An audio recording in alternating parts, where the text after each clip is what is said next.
robo, esto ha sido un atraco a mano armada, y en cierto modo puedo entenderlo, pero entre otras cosas porque estamos deseando que se valore la ciencia en nuestro país. Estamos trabajando con lo mínimo, con unos medios que son ridículos comparados con otros países. Y en cambio, la eficacia, el rendimiento de las investigaciones en España es notablemente bueno para lo que se invierte. Queremos ese reconocimiento a, pues, no sé, la pillería de saber cómo aprovechar los recursos. Pero no llegó con él. Y el motivo de que no llegara con él es bastante complejo. Pero antes hablemos de lo que ocurrió en redes, porque las redes polarizan. Esto hace años, pues dicen, pues no se lo han dado al español, y punto. Y poco más se va a haber extendido desde 2 o 3 días en los medios, porque los medios enseguida pierden el interés. Pero aquí las redes sociales son distintas. Así que teníamos gente que hacía maravillas como estas, cogiendo el estilo con el que suelen comentar los premios Nobel, quién ha sido premiado y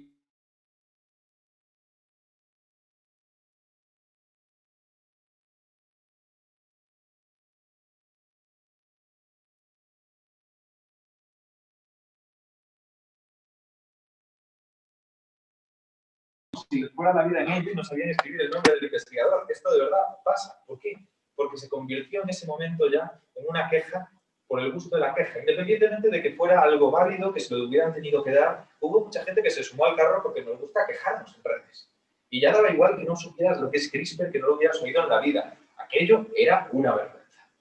Entonces, vamos a hablar de una cosa. Voy a intentar recapitular la historia de este descubrimiento y vamos a ver si entre todos encontramos pues, dónde lo habríais dado vosotros, a quién se lo habríais dado como el primero, el fundador. Os pongo un poco en situación. Mojica hizo sus contribuciones en 1993, ¿vale? Entonces ahí estaba investigando él y fue donde empezó a encontrar la información que nos llevaría hasta CRISPR. Con lo que, ¿a qué año creéis que me voy a remontar? Si os he dado este dato, ¿alguno me dice el año en voz alta? 93. 93, ¿no? Porque es Mojica, porque es el primero, lo han dicho en todos los sitios. Bueno, pues igual no. Igual nos tenemos que remontar 6 años antes. Esto ya es sorprendente, ¿no? Porque la justificación que se está dando en medios es Mojica fue el primero. Independientemente de quién encontró la aplicación, fue el primero y al fundador se le da el premio. Pero es que tenemos a este hombre. Tampoco os sorprenderá pues, que sea un japonés. Y es Ishino. Ishino es un poco conocido en este campo, es conocido por quienes investigan realmente, pero por un motivo muy claro. Él encontró por primera vez unas secuencias extrañas en las bacterias que estaba estudiando, en E. coli, un tipo de bacteria que encontramos sus cepas desde la comida desperdiciada hasta nuestro intestino, nuestra piel, está por todos lados. Y encontró unas secuencias que, como digo, eran muy extrañas. Se repetían cada cierto tiempo, eran como información repetida, como si coges un libro, lo abres y cada ciertas páginas te encuentras la misma frase. Y además una frase palindrómica, que es muy raro, que se escribe de delante para atrás igual que de atrás para adelante. Él lo comentó en una de sus publicaciones, en el 87, y no hizo mucho más. Este fue el error de Ishino, en todo caso. Pero el primero en encontrar esas secuencias fue él. Lo que pasa es que el mérito, y creo que es justificado el mérito, empieza en el 93. Porque cuando Mojica, que lo tenemos aquí en las Salinas de Santa Pola, estaba haciendo su tesis doctoral, estaba estudiando un extremófilo. Un extremófilo es un organismo pequeñito, una bacteria o una arquea, que son parientes de las bacterias, que es capaz de vivir en condiciones extremas, condiciones que matarían a cualquier otro organismo. Aguas tremendamente saladas o tremendamente calientes o incluso en el espacio exterior con la radiación. Son organismos ultra resistentes. Y este en concreto pues, vivía en una salmuera y tan contenta, que era el espacio donde era feliz. Así que investigándola para ver las propiedades, porque los biotecnólogos extraen muchas cosas de estas bacterias. Son capaces de cosas extraordinarias, ven por qué e intentan aprovecharlo. En este caso estaba en ello. Vamos a poner esta imagen que es más bonita, las lagunas de Santa Pola. Y aquí está su objeto de estudio de la tesis. Aloceras mediterránea, una arquea, como digo, pariente de las bacterias. No son bacterias, aunque lo parecen, están tan alejadas de ellas como nosotros de un erizo de mar o muchísimo más. Y tenía esta propiedad curiosa. Aquí se ven muy bonitas, con un microscopio electrónico, muy de cerca, pero él al final, a simple vista, veía algo así, una especie de moco rosado, no tiene mucho glamour, ¿verdad? Lo que pasa es que aquí estaba toda la clave. Porque lo que hizo él, aparte de esto es lo que comentaba, aquí tenemos todas las arqueas, los eucarias somos nosotros. Si os fijáis, en este árbol vemos aquí nosotros, y no sé, aquí está la giardia, que esto es un organismo que nos infecta el intestino. O sea, fijaos lo cerca que estamos en comparación con todo esto que es el reino arqueal. Y vamos a explicar un poquito en qué consiste para decir qué es lo que encontró. Esto es un procariota. Los procariotas son bacterias y arqueas, lo que acabo de decir. Si vamos para atrás, tenemos eucariotas, nosotros, un calamar, un erizo de mar, una estrella, y aquí procariotas. ¿Cuál es la diferencia entre unos y otros? Esto es la información genética.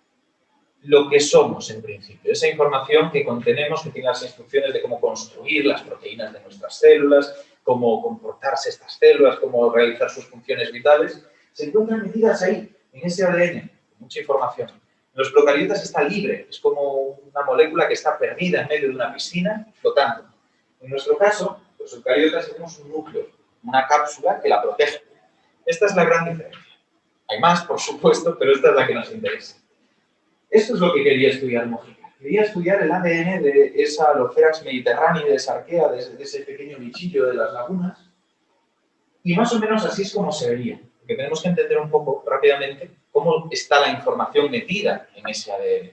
Se suele decir que es como una especie de enciclopedia, que tiene todo, que tiene la guía de instrucciones de cómo construir. Pero ¿cómo la tiene? No la tiene escrita en palabras, no dice, esta proteína se dobla así y se comporta de esta forma. La tiene como si fuera un código de ordenador un poquito más complejo. En vez de ceros y unos, tiene 4 letras. Imaginad que en vez de ceros y unos, pues tiene A, C, T, G. Y la combinación de esas letras es capaz de crear información complejísima. Frases muy, muy largas, genes, cromosomas, el ADN completo.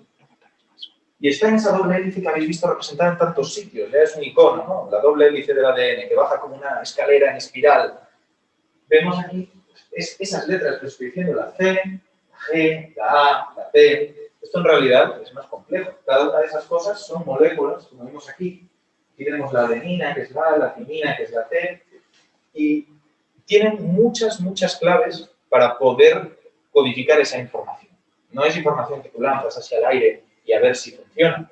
Es que está preparada para que no haya errores, por ejemplo, para autocorregirse si se daña, si, por ejemplo, hay una mutación por la radiación solar o un químico, para preservar la información. Es como un libro que se repara a sí mismo. Esa es la idea.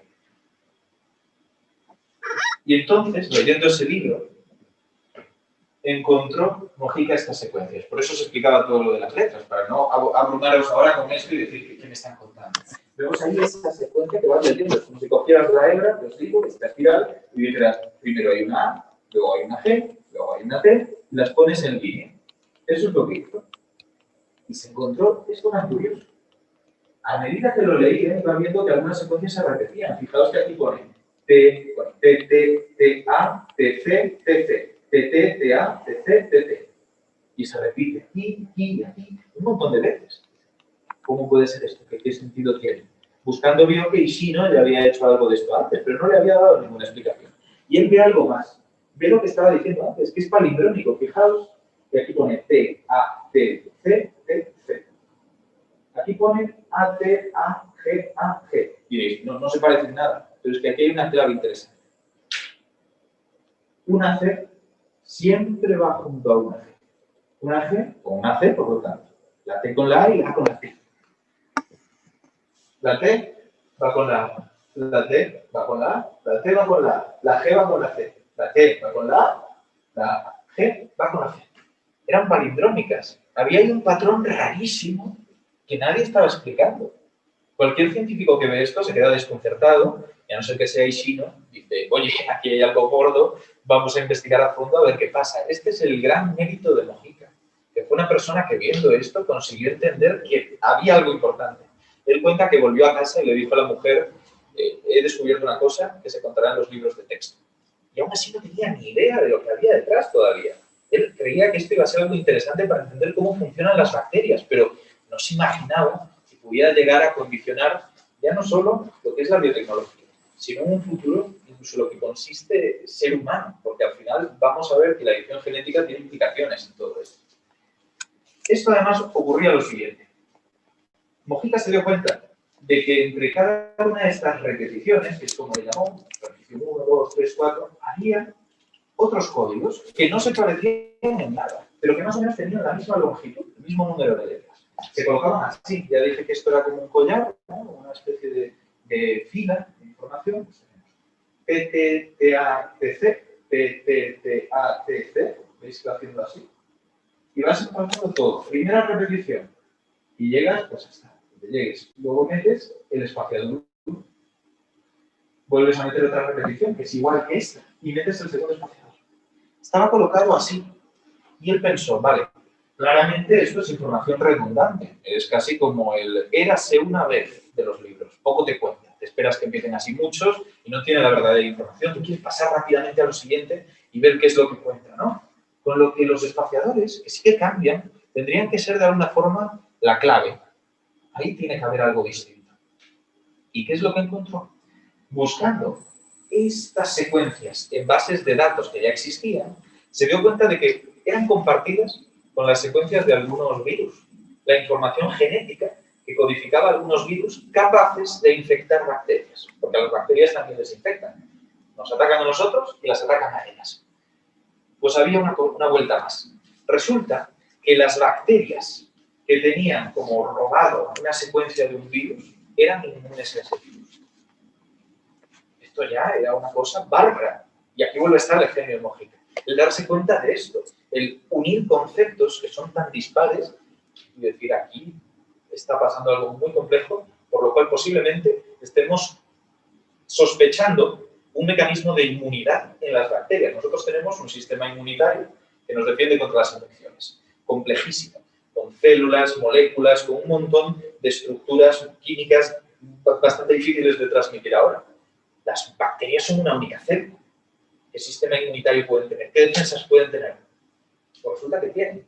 Ya se sabía, desde hace mucho tiempo, desde Pasteur, incluso antes, que las bacterias pueden secretar sustancias que eliminen virus o que eliminen a otras bacterias. Tenían su sistema de defensa, pero era muy poco específico. Es como si yo tuviera un martillo y fuera dándole a toda la gente por la calle. El sistema ya específico del que estamos hablando ahora es capaz de saber cuál es el punto débil de los enemigos con los que ya se ha enfrentado. No necesita ir a martillazos. Sabe que este es alérgico a los cacahuetes y le pone un cacahuete en el plato. Es así de elegante, es así de específico y de directo. Investigándolo ya con muchos más años, como se hace ahora mismo en ciencia, en Big Science, en megaciencia, que es trabajar con equipos de otra punta del mundo, juntando esfuerzos, juntando presupuestos, consiguieron desenmascarar buena parte del funcionamiento de todo esto. Y efectivamente era un sistema inmunitario adquirido. Hay gente que se resiste a llamarle así, pero es el análogo de lo que tenemos nosotros. Y la historia es la siguiente, porque ya podíamos entenderla. Esto es un bacteriófago, un virus que tiene la costumbre de alimentarse de bacterias. Alimentarse no es que vienen y las muerde, es que las parasita. Las obliga a hacer copias de sí mismo, como si fuera pues, el alien del octavo pasajero, que se introduce en la persona y de ahí sale un nuevo alien. Pues el virus hace algo parecido.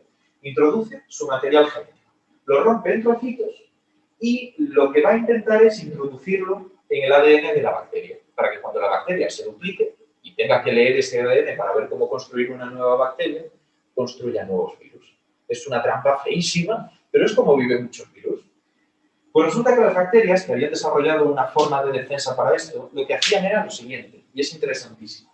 Cogían ese trocito de ADN que el virus quería usar en su contra y lo introducían entre las secuencias CRISPR, las repetidas, las que se repetían una y otra vez y eran palindrómicas. Lo iban metiendo en el medio como espaciadores, es lo que habíamos dicho, las secuencias que compartían con virus.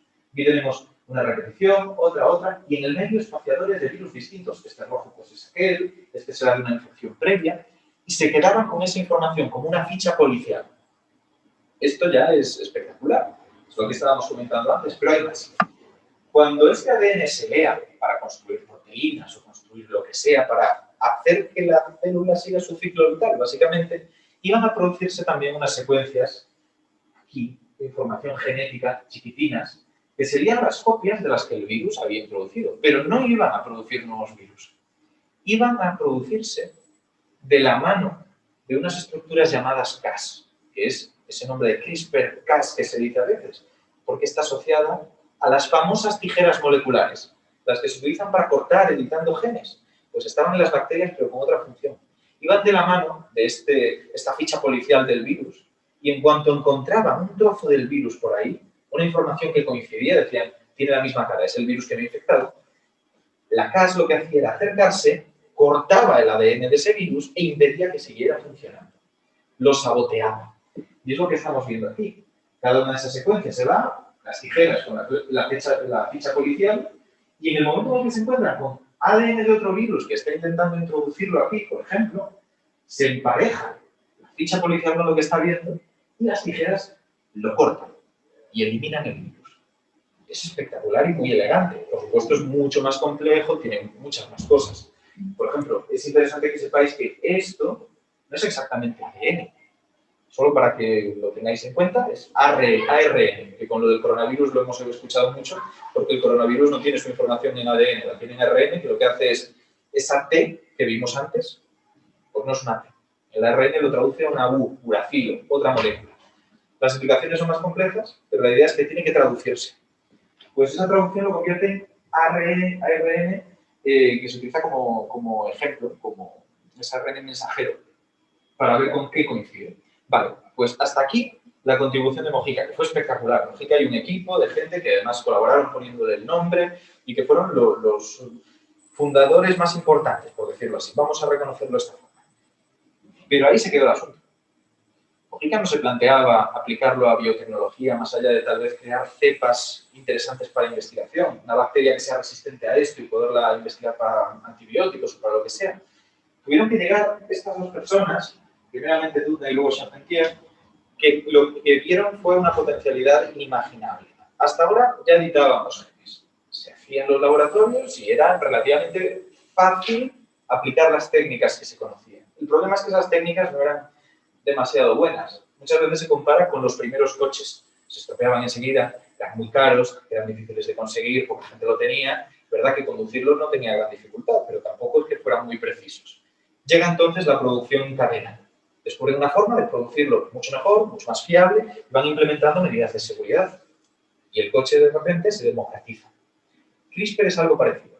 Coge las formas en las que antes editábamos los genes de los organismos y lo hace mucho más accesible para todo el mundo. Con 4 cosas puedes hacerlo. Puedes solicitar a un laboratorio que te envíe este tipo... Puedes solicitarle a un laboratorio que te envíe este tipo de secuencias que veis aquí, las fichas policiales de lo que tú quieras. Y combinándolo con las tijeras, con el Cas, puedes cortar el ADN que te tenga en gana. Y además no en cualquier sitio. Recordemos que el ADN es larguísimo. Es una barbaridad la información que hay ahí. ¿Dónde cortas? Hasta ahora se cortaba un poco al azar. Los métodos que había de edición genética eran muy poco precisos. Corta, y ya veremos si por suerte cortas más o menos donde me interesa.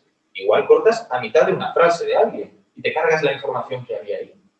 Y eso es un problema porque luego posiblemente inactives alguna función celular, inactives algo que era importante. Ahora podemos decirle, corta al lado de esta secuencia.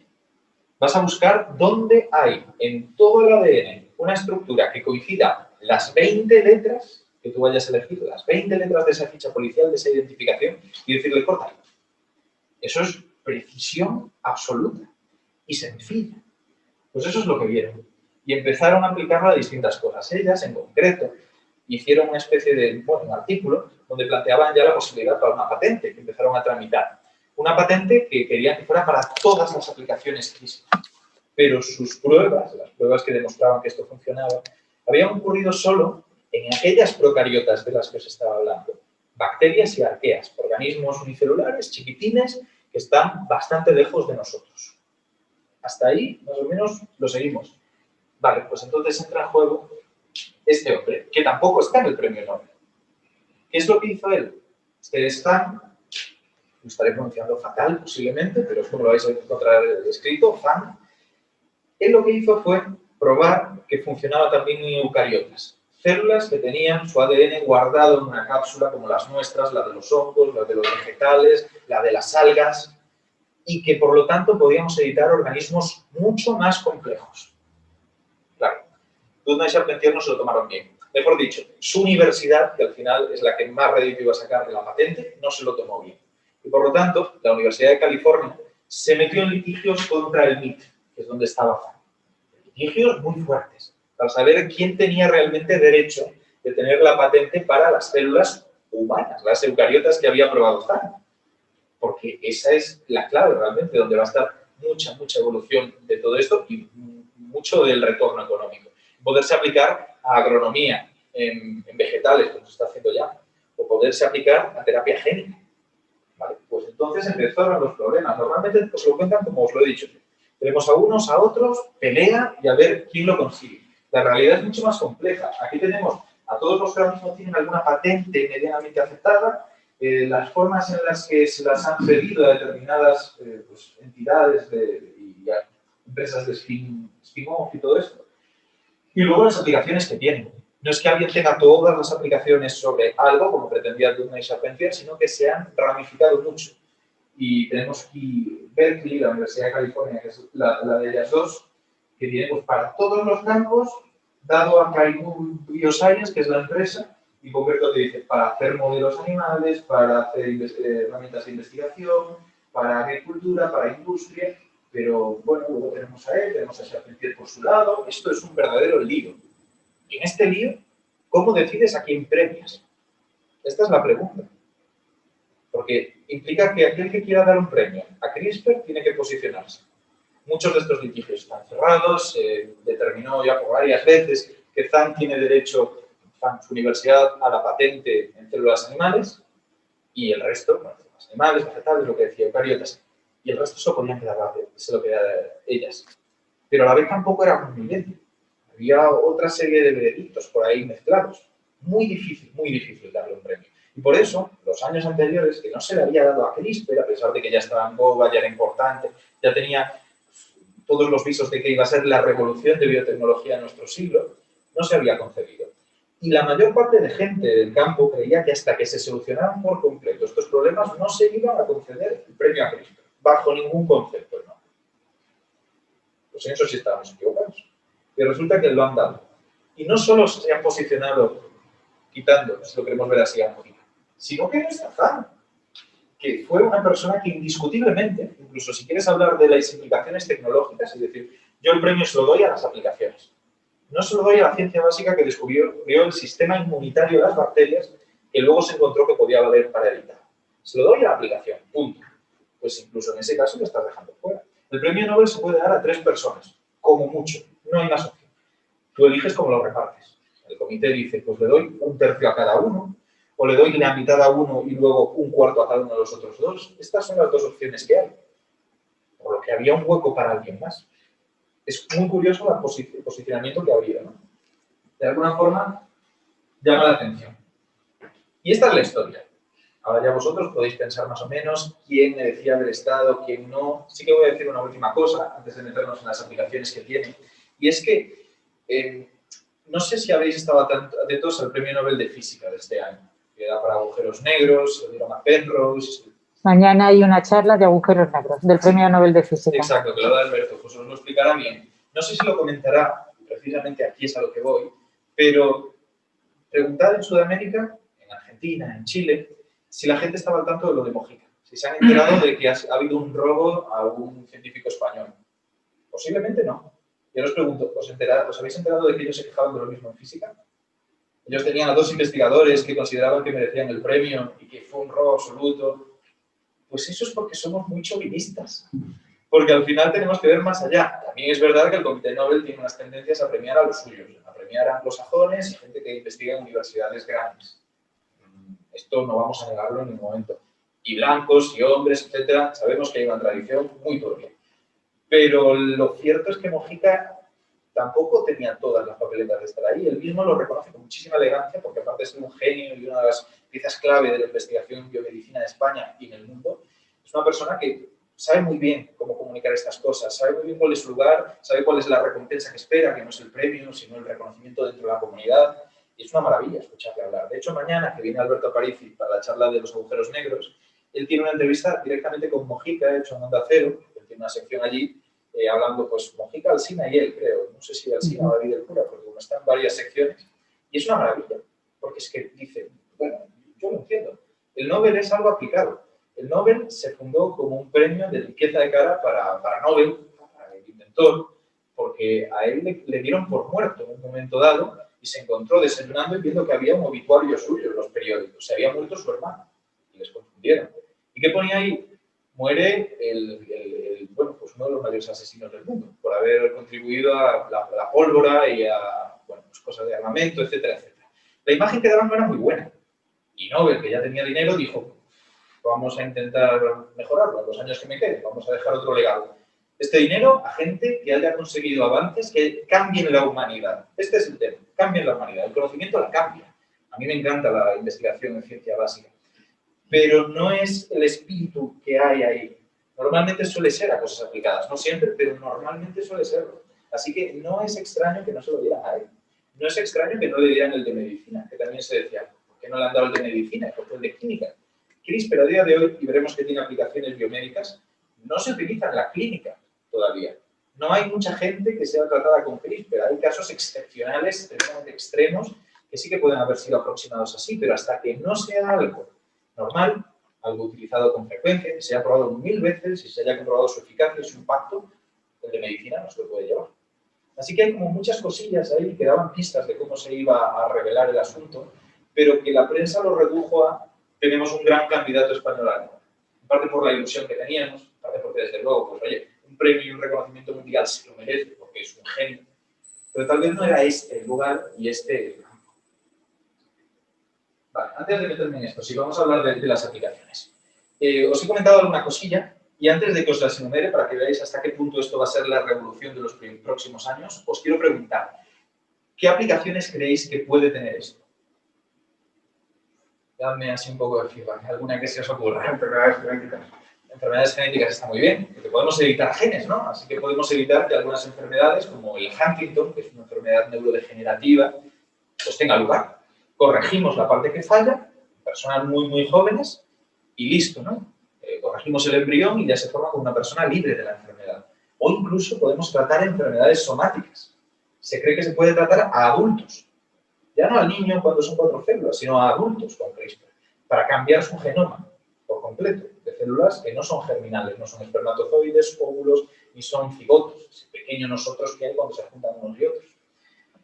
Esto es una cosa que se puede aplicar, claramente, que se está estudiando además, para tratar todo tipo de enfermedades, desde cánceres, desde genéticas, pero ¿qué más se os ocurre?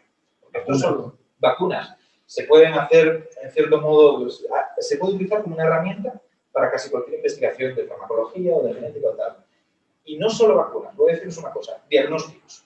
Se pueden hacer diagnósticos con CRISPR muy rápidos. Hay una herramienta que, de hecho, Luis Montoliu, que es uno de los que más sabe de esto en España, porque lo aplica constantemente a enfermedades raras, como comentábamos, hacía algún artículo para The Conversation, que es un medio muy chulo, que hace solo pues, piezas de periodismo con expertos, donde hablaba de un nuevo método llamado Sherlock, que consiste en lo siguiente.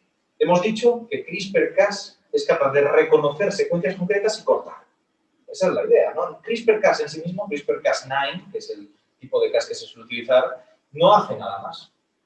Pero imaginad que acoplamos a estas secuencias una molécula que cuando corte el ADN, brille. Entonces nosotros metemos eso en un líquido que hayamos extraído, donde supongamos que hay un virus o una bacteria concreta, y si la secuencia que hemos puesto coincide con el virus, o sea, si el virus que buscamos está presente, corta y brilla. En cuestión de segundos, minutos. Diagnósticos muy rápidos y muy baratos y a placer, porque ya digo que tú puedes escribirle a un laboratorio y decir, quiero esta secuencia concreta. Te mandan el frasquito, te mandan el Cas para que juntes y lo apliques. Tiene más complejidades, puede editar muchas células juntas, también es difícil, muchos genes juntos, pero ese camino existe y ya hay aplicaciones al respecto. ¿Se os ocurre alguna cosa más? ¿Para el coronavirus? Pues para el coronavirus podría utilizarse también, está claro. Estamos teniendo problemas de antibióticos, incluso con algunos antivirales. Pues CRISPR podría tener aplicaciones. Habría que ver cómo, de qué manera. También es verdad que aprovecho en este caso para contar una cosa. Sabemos que existe, no sé si llamarla hipótesis, porque no es hipótesis, pero es una especie de explicación, de analogía de la reina roja en biología. En Alicia en el País de las Maravillas te cuentan que ahí tienes que correr todo lo rápido que puedas para quedarte quieto. Es un mundo muy loco.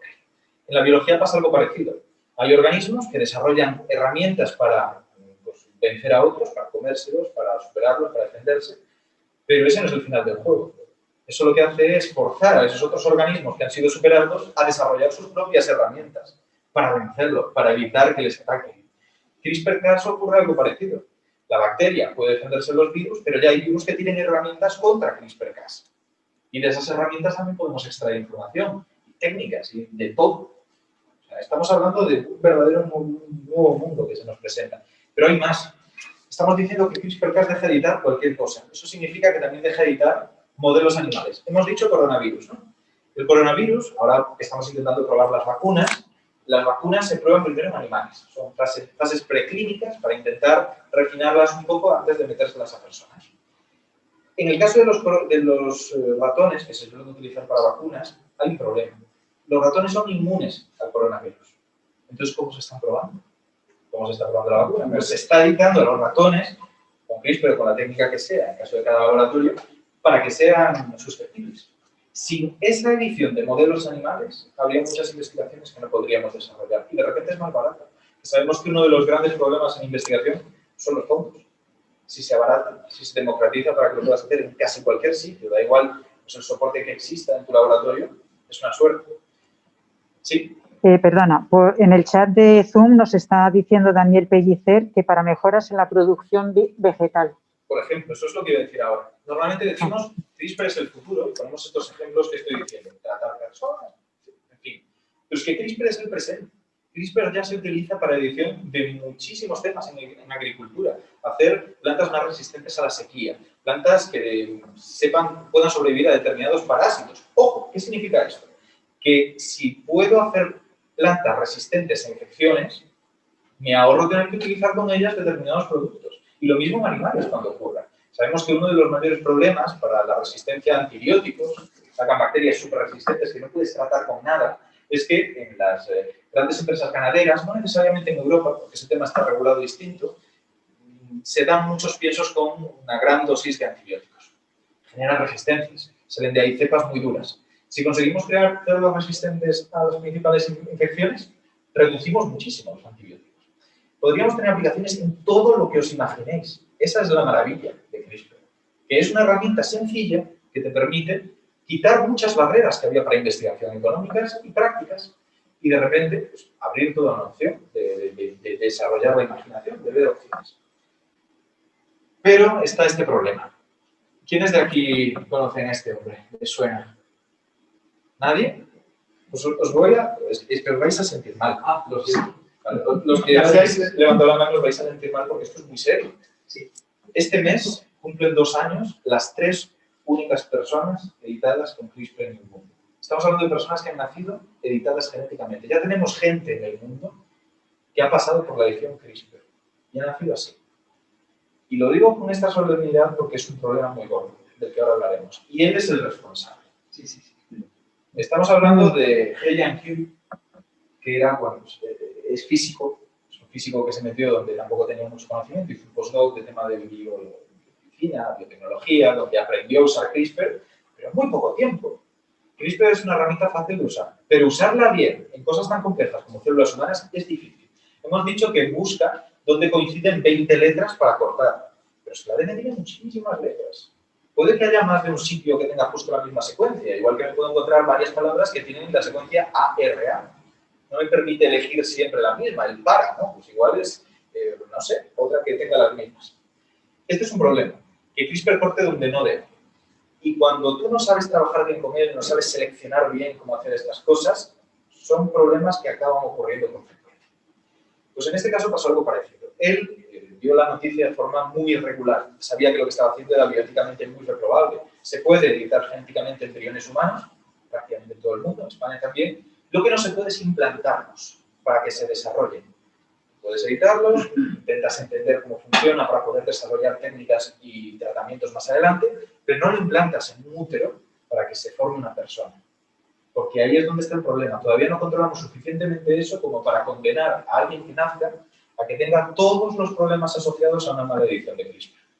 Porque son muchos. ¿Sí? Entonces, lo que están haciendo ahora en Harvard y en estas universidades es meramente experimental. Todavía se están atreviendo con el tema del Alzheimer, pero sí. Entiendo yo que no de momento no lo están aplicando de ninguna manera. Depende mucho. Yo aquí estoy hablando ya de ediciones somáticas, o sea, células germinales, perdón, células que van a desarrollar personas completas. Otra cosa es, por ejemplo, que lo han aplicado ya para hígados de cerdo, para quitar virus que se habían insertado ahí y poderlos trasplantar a humanos, o alguna cosa que se ha hecho para, por ejemplo, reeditar las células sanguíneas de las personas cuando tienen una enfermedad de la sangre.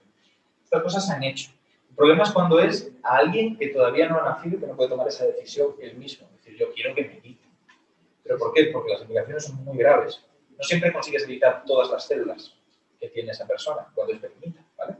Igual editas 2 o no editas todas igual. Eso acaba produciendo que cuando se multiplican para formar un organismo completo, no todas las células de esa persona tengan el mismo ADN.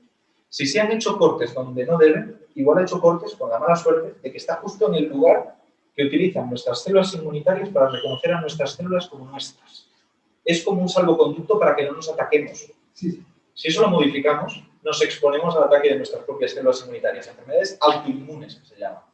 El quimerismo, que es esa mezcla de ADN en una misma persona, y las enfermedades autoinmunes están relacionadas, lo sabemos. CRISPR es potencialmente una forma de desarrollar, si se utiliza mal, enfermedades autoinmunes. Estas 3 niñas que han nacido, posiblemente acaben teniendo que estar revisadas de por vida hasta que se mueran y desarrollen, pues, antes o después, algún tipo de enfermedad relacionada. Ojo, puedes decir, vale, pero compensa, porque la intención era buena, porque lo que podía beneficiar de esta investigación era muchísimo, pero vamos a entender qué es lo que quería hacer He. Él se escudaba en que hay muchísimas infecciones en el ámbito rural en China del virus del SIDA. Y es verdad, hay muchas, es sorprendente. Es una cosa que aquí, desde nuestro privilegiado lugar de primer mundo, si es primer mundo, pero como sabéis, hay mucho cambio entre lo rural y lo urbanizado, pues no pensamos en ello. Pero es un problema real. Y él que planteó, en vez de antirretrovirales mejores, o desarrollar una vacuna, o medidas de prevención, dijo, vamos a crear seres humanos resistentes al SIDA, desde el principio. A ver, estamos hablando de que es algo que afecta a mucha gente, que es infeccioso. ¿Cuánta gente pretendes editar para que haya ahí una inmunidad de rebaño? Estás protegiendo solo a una persona. Si tú no editas a una gran proporción de las personas de una población, el virus va a seguir campando a sus anchas. Y si esperas a que no tengas que editarlo, sino que se lo pasen por herencia, que se empiecen a relacionar y pasen esa resistencia de unos a otros, pues igual tienes que esperar tus 1000 años con facilidad, porque estamos hablando de poblaciones rurales grandes, de una edición que ahora es muy difícil, muy pequeña, y por eso las prisas que tenía He han sido muy condenadas. No tenemos todavía la tecnología para hacerlo suficientemente preciso, esta edición, y por lo tanto, si no la tenemos, y no hay prisa porque su aproximación no va a tener resultados a corto plazo, ¿por qué la hacemos ahora? Y además, ¿qué hizo él? Muy listo.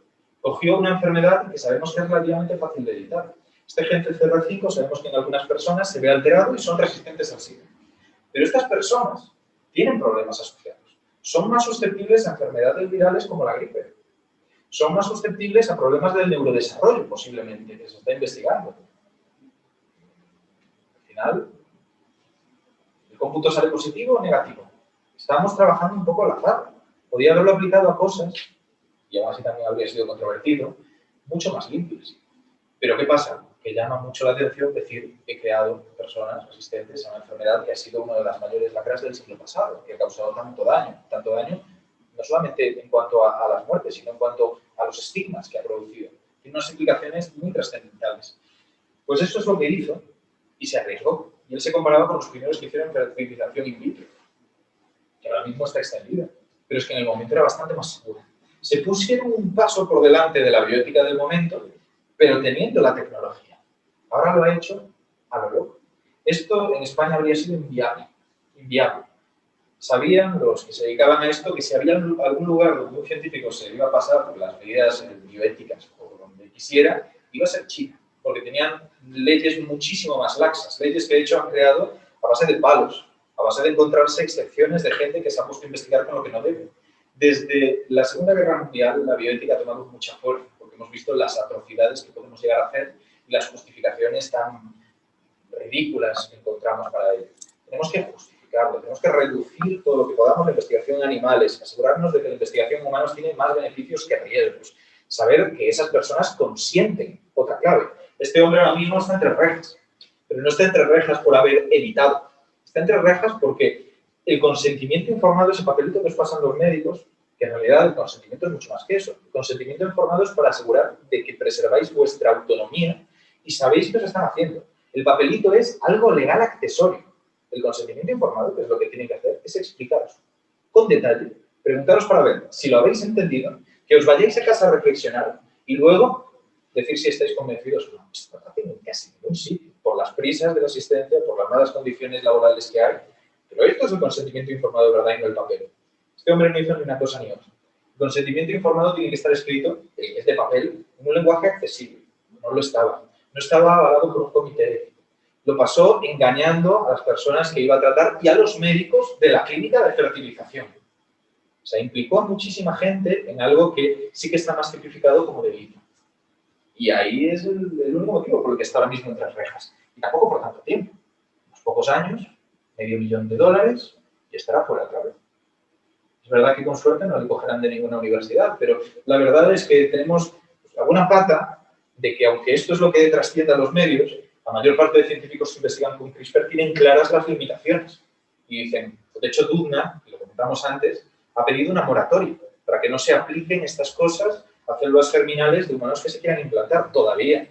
Vamos a ver cómo funciona, vamos a estar seguros y cuando la bioética haya resuelto sus problemas y la tecnología se haya vuelto más precisa, nos lo planteamos. También es verdad que hay que entender que los científicos son humanos y saben las implicaciones sociales que tienen sus investigaciones. La misma Dudna cuenta que ella con relativa frecuencia al principio, cuando empezó a ver el predicamento que podía tener su investigación, tenía una pesadilla muy recurrente, donde entraba en una habitación para explicarle CRISPR a alguien. Ella le habían dicho que se lo explicara a quien estuviera ahí. Y se encuentra una silueta de espaldas, recortada contra la ventana, que se gira de repente y es Adolf Hitler. Y le dice, cuéntame todo sobre CRISPR. Esto es lo que ella cuenta como una pesadilla recurrente en ese momento, que es hasta un poco cómica, pero representa que realmente, pues, evidentemente hay una conciencia detrás de los científicos. No hacemos las cosas a lo loco. Sabemos que esto se puede utilizar para fines bastante horribles, para aumentar la brecha entre clases, porque esto es algo que se podrán permitir algunos.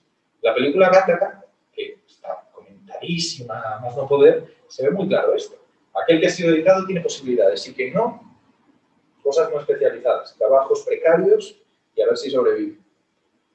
Si esto depende del dinero de cada persona, pues como comprenderéis, si ahora ya hay privilegios y quien tiene más dinero tiene más oportunidades, imaginad si encima puede cambiar su biología a gusto.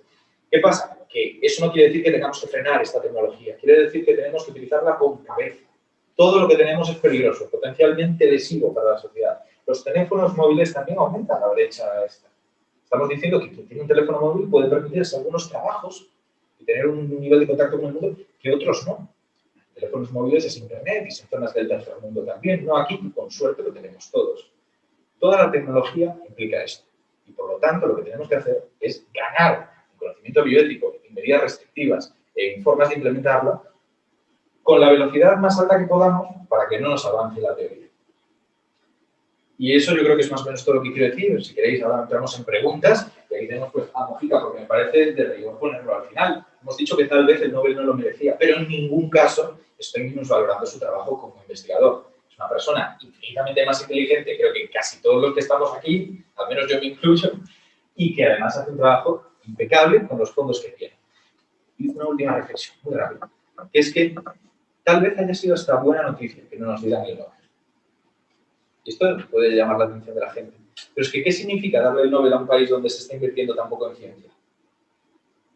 Hay quien lo percibirá como, fíjate, si se están apañando con lo que les damos, están triunfando, ¿para qué vamos a invertir más? Esto se ha quedado como algo agridulce. Como una persona que siendo brillante, que habiendo hecho un buen trabajo, que siendo competitiva dentro del campo, por no haber tenido la subvención que debía haber tenido él y el equipo de gente que había alrededor, el que gente cercana a su laboratorio dijera, ostras, pues yo tengo dinero para empezar a investigar esto y sus aplicaciones. Y se adelanta Razán porque tiene un contacto directo con el que más sabía en aquel momento del tema. Nos hemos quedado con las ganas. Así que, con suerte, queda como una moraleja. Lo que si no habría quedado pues, como una justificación para seguir recortando el salario de los investigadores y las ayudas a la innovación. Y eso es todo lo que quiero decir, ahora sí, y podemos empezar con las preguntas, si queréis. Ayer por la tarde tuvimos una charla que nos dio Ricardo Sánchez sobre viviendo con máquinas, y al final lo que se debatía era: todos somos conscientes de los avances de la tecnología, pero cuando te tienes que poner a juzgarlos en la balanza de merece el avance frente a lo que puede estar haciendo o las consecuencias, bueno, al final tuvimos que disolver, porque dejar las cosas un poco al libre albedrío de que los científicos lo utilicen correctamente es tanto como pensar que todo el mundo tenga una formación en valores acorde a la bioética que tenemos que manejar.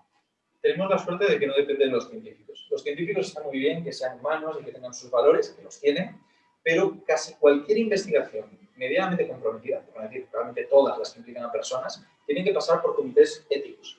Gente que está realmente especializada en el tema y que tiene que firmarles consentimientos para realizar esa investigación. Una investigación sin estos consentimientos no se publica. Y si no se publica, ya sabéis que pocos incentivos tienen los científicos para dedicar tiempo a ello. Tiempo tirado. En curiosidad, sí, pero al final viven de haber publicado X artículos al año, haber tenido suficientes ayudas, becas, etc.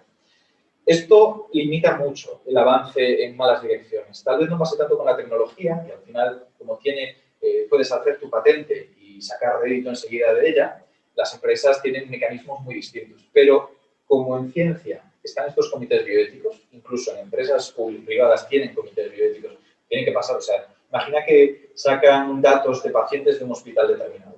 El comité bioético de ese hospital tiene que aprobar. Y si sacan de otro hospital, también tienen que contar con ese otro. Hay muchas investigaciones que se están atrás para eso. El estudio con animales, por ejemplo, está cada vez mejor regulado. Es una pasada. O sea, ningún científico quiere investigar haciendo daño a animales. Esto es así. Los laboratorios, de hecho, intentas no ser tú, intentas que sea otro, le encasquetas a otra persona que además tiene que tener las licencias, haber pasado los cursos para saber cómo tratarles con el mínimo dolor, con los mínimos daños. Pero es que hay más. Es que para poder realmente utilizarlos, tú tienes que haber pasado también un control que demuestre que no puedes utilizar alternativas no animales. O sea, modelos informáticos, cultivos de células, no puedes utilizarlos. Tienes que demostrar que la única alternativa son animales. Segunda, tienes que demostrar que necesitas el número exacto que tienes ahí. Si necesitas uno menos, usas uno menos. O sea, cuantos menos, mejor. Y luego tienes el refinamiento, que es decir, la forma en la que extraiga lo que me interesa de ese animal, o la forma en la que lo mate si tengo que matarlo, tiene que ser lo más humana posible. Y hay pues, ciertos protocolos. Si son ratones chiquitines, por desgracia, la forma que parece más humana para ellos, que genera menos daño, lo que nos sorprende es la decapitación. Es muy grotesco, pero es que se ha visto que el sufrimiento es mucho menor, es muy instantáneo. Si es animales más grandes, que la decapitación es un problema, ya no es tan inmediato, se suele utilizar pues, determinados gases para quitarles el oxígeno y que sea pues, una muerte dulce, por decirlo así. Porque no está bien, como digo, se intenta reducir, pero es el ejemplo perfecto de cómo algo que éticamente es controvertido, que merece el debate, se ha conseguido encontrar un equilibrio. Y la bioética busca que todos los valores estén en la mejor medida posible en la buena dirección, reduciendo el sufrimiento. Una pregunta, ¿qué pasa o cómo se capitaliza todo este tema de patentes? Es decir, la propiedad de esas patentes es durante un tiempo y luego pasa a uso común de todas las naciones, ¿lo utilizaría solo esa nación o no? ¿O pertenecería siempre, seguiría comprando de una a otra empresa a lo largo del tiempo, permanecería en esa empresa? O sea, en sí el problema es que cuando sale una patente en que haces los mejores tomates del mundo, para decirlo de una forma trivial, o el mejor trigo, y haces dependiente a lo mejor a un país de esa patente, porque puede ocurrir en España, seguro que hay patentes holandesas acerca de cultivos que son las más utilizadas porque son las más eficientes, pero el día que te falta esa patente, te suben el precio para poder seguir cultivando, estás vendido. Totalmente. Entonces, ¿cómo se gestiona eso? O sea, esa cuestión de la patente, que es lo que realmente da el capital tecnológico de una nación y de las personas que viven en ella, o sea, no es una cuestión ya de nación, sino de mundo. ¿Qué pasa después con esas patentes? ¿Qué se hace con ello? ¿Cómo se capitaliza? Pues mira, tenemos ejemplos de otras técnicas que se han utilizado ya y que son bastante libres en este momento. Que no sé si están sujetas a patentes, pero si están sujetas son muy laxas. Como pueden ser los dedos de zinc, que era una forma de editar antes, o otras técnicas. En principio esto caduca, en principio. No te puedo decir nada porque no soy ni experto en leyes ni he visto qué va a ocurrir, pero lo suyo es que durante un tiempo lo tendrán estas universidades y pronto se empezará a democratizar, pero por un motivo que también es bastante importante, y es que otras técnicas de edición genética previas dejan rastro. Tú puedes leer el ADN del bicho que has editado, de lo que hayas intentado modificar, y ves que ahí hay como una firma de algo, y como cuando utilizas Tippex para corregir el texto y ves el Tippex. En este caso es casi magia, es como si hubieras no usado Tippex, sino eliminado esa tinta de las letras y vuelto a imprimir. No hay ninguna forma de saber que se ha utilizado CRISPR, con lo que es muy difícil también controlar cuándo se usa, cuándo no, habiendo una patente. Sí, no hurtas la posibilidad a otros laboratorios de otras naciones utilizarlo cuando realmente sea necesario, ¿no? En principio, en un futuro no. Ahora mismo sí que está más restringido y entonces tienes que pedir pues, permisos. Es que en el copyright, a ver, yo conozco el mundo editorial. Claro, claro. Entonces, yo sé que en el mundo editorial puede ser 100 años, puede ser 50 años. No suele ser menos. Sí, pero puede estar regulado a lo largo de mucho tiempo. Pero en el caso de estas patentes, imagino que será más corto. Sí, entiendo que es un tiempo parecido al de las empresas de farmacología. Entonces, al final ellas tienen un tiempo que puede ir de unos pocos años, de 3 años a 15 años, algo por así decirlo. Claro, rentabilizarlo y luego pues que lo utilicen con facilidad. Pero no para... Es más difícil que haya un monopolio. Si hay un monopolio no es tanto por la patente, sino por los medios técnicos y porque copan el mercado. Porque de repente una empresa impera sobre el resto, va creciendo con más fuerza, hace más difícil que contacten a otras empresas de edición y tal, y por lo tanto acaba pues, siendo la más importante. ¿Más preguntas? Sí, yo 2 preguntas. La primera, por curiosidad, se me ha ocurrido fundar la charla. ¿Hay diferentes modalidades de CRISPR? Es decir, sabe, Mónica lo extrae de un sistema de las Salinas de Santa Pola, sí. Pero hay otros organismos que tengan un sistema ligeramente diferente, con diferente eficiencia, etcétera. Y la segunda pregunta es, ¿tú crees que si Mónica no hubiera descubierto por casualidad esto, habría sido un investigador español el que lo hubiera encontrado en el sistema científico que tenemos o habría sido probablemente fuera? Pues no lo sé, lo segundo, porque es que se contestan juntas en un aspecto. Y es que la Roferax mediterránea no es la única que tiene CRISPR. Hay muchas bacterias y muchas arqueas que tienen CRISPR y esto es parte de lo que hace ver la importancia del mecanismo. Si muchos organismos lo comparten, es posible que tenga una función importante. Es de lo que le dio pistas a Mónica, porque lo encontró más. Eso significa que no tendría por qué ser un investigador de las Salinas de Santa Pola, podría haber sido de cualquier otro sitio. No sé, de un geyser de Yellowstone, esté por ahí buscando sus extremófilos y encuentre uno que tiene el mismo mecanismo. Y como tienen mecanismos análogos que no iguales, tienen CRISPR con Cas distintos, por decirlo así. Algunos tienen Cas9, que lo que hace es cortar. Voy a poner la imagen, que queda mucho más claro. La complejidad, como siempre, yo me voy a hacer una camiseta que ponga eso para las charlas, la complejidad es mayor de la que lo explico. No puedo coger y contar todos los detalles, pero Cas9 parte las 2 cadenas.